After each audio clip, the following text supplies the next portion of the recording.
I've been, doing this stuff a long time, 35 plus years. I can't remember. And that doesn't, my memory is starting to go a little bit, but I cannot remember a time when people got it so wrong. But I think people missed how much liquidity was being created.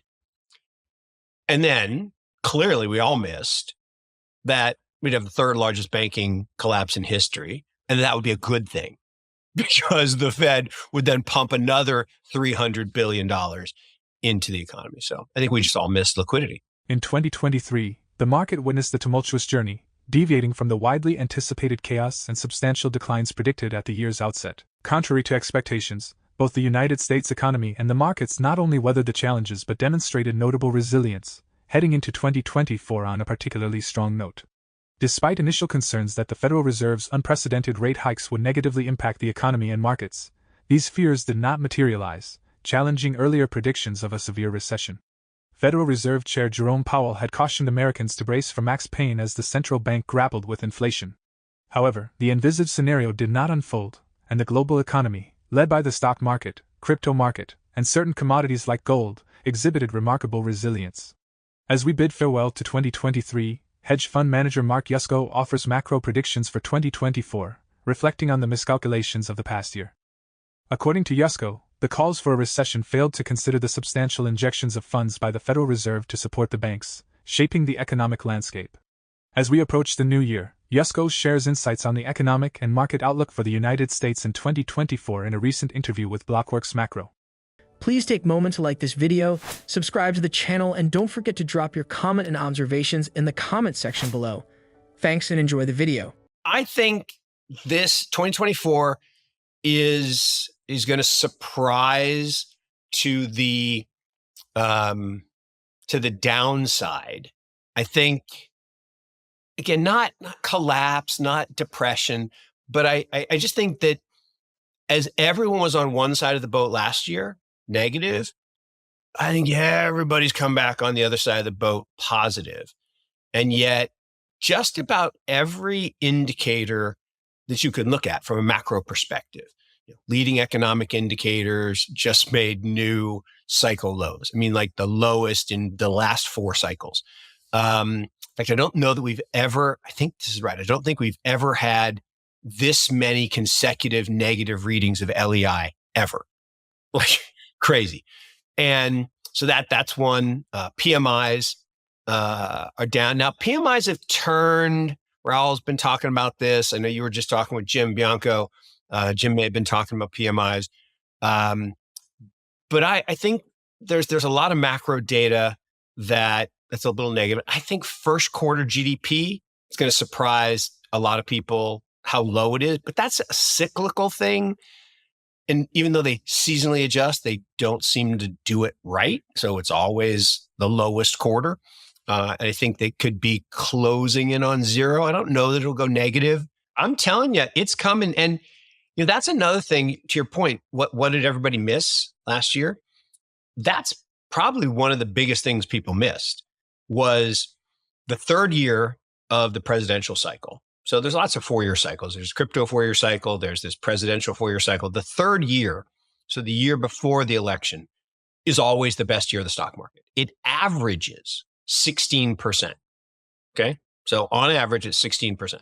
That clearly is what people missed. And that fiscal spend, people had no idea we were going to give hundreds of billions of dollars to a bunch of money launderers in Ukraine. We had no idea that we were going to be back in another war that Ms. Yellen says we can clearly afford 2 wars. Like, what? You're financing wars?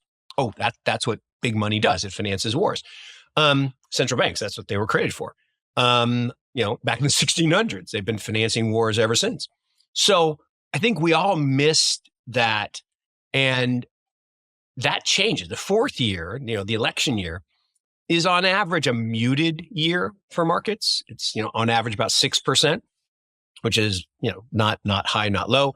But the swing factor is what you're talking about, which is we are definitely leaning socialist, communist, like handout, totalitarian. I mean, I hear some of the stuff I'm like, are we in Venezuela? Are we in Argentina? Are we in the Weimar Republic? I mean, that's actually a scary, scary thing. I read this. A guy did a long series of posts. I wish I could give him credit, but I can't remember his name, on Twitter, going through the history of Weimar. Oh my gosh, I had no idea. And you look at the things that they did, and you look at what's happening in America.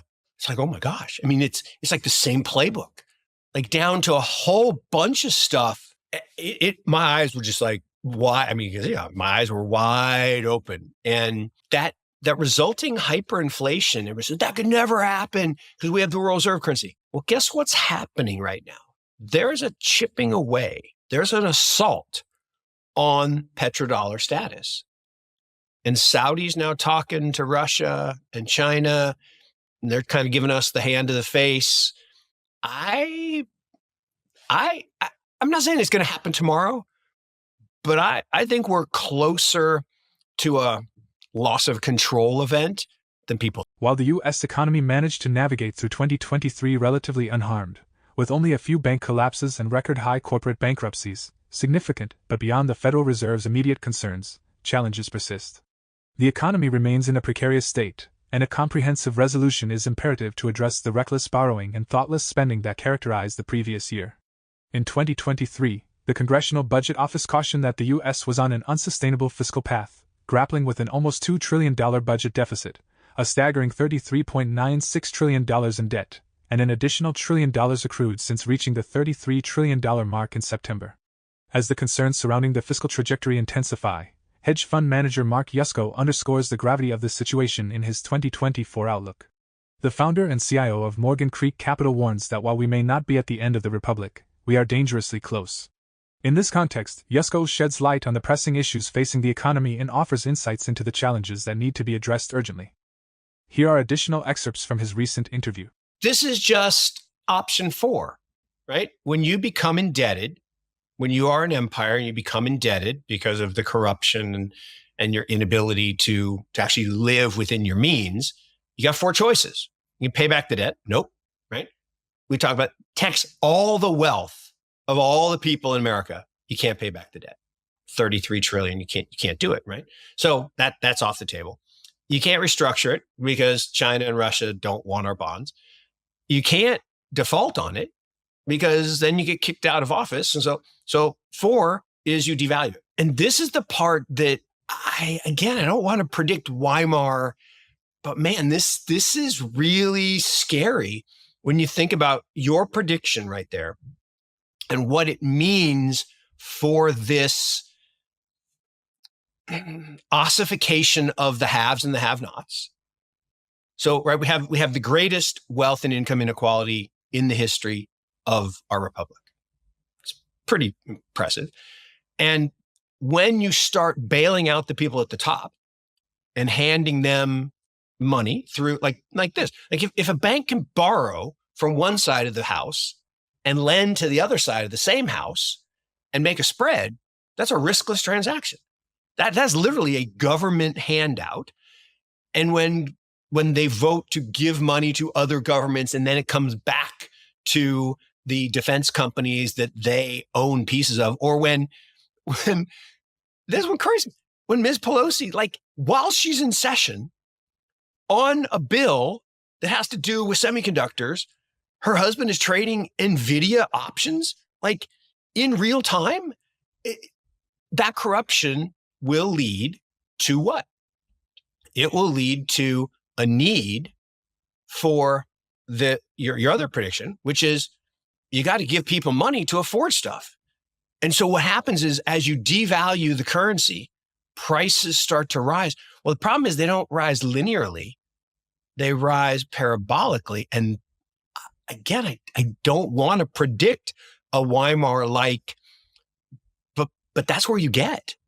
You will eventually get to that point where the only way for the average person to survive is through a government handout. Then it's not even about survival as much as it is just vote for me, just keep me in power. And so I got to give you enough free electricity, free gasoline, spending money, UBI, whatever. But I'm very worried about the devaluation. Now, what that does for one of my other predictions, what that does for Bitcoin prices, yeah, good stuff. Mark Yusko is not alone in forecasting additional rate cuts, increased monetary printing, and possibly more stimulus checks in 2024. Given that it's an election year, politicians are expected to fiercely strive to project the image of a robust and resilient economy. Fortunately, cryptocurrency investors anticipated this scenario well in advance, and instead of adversely affecting crypto prices, these developments are poised to significantly contribute to price gains as we enter 2024 and beyond. Yusko's projection for Bitcoin is optimistic, anticipating new all-time highs in 2024 and further growth into 2025.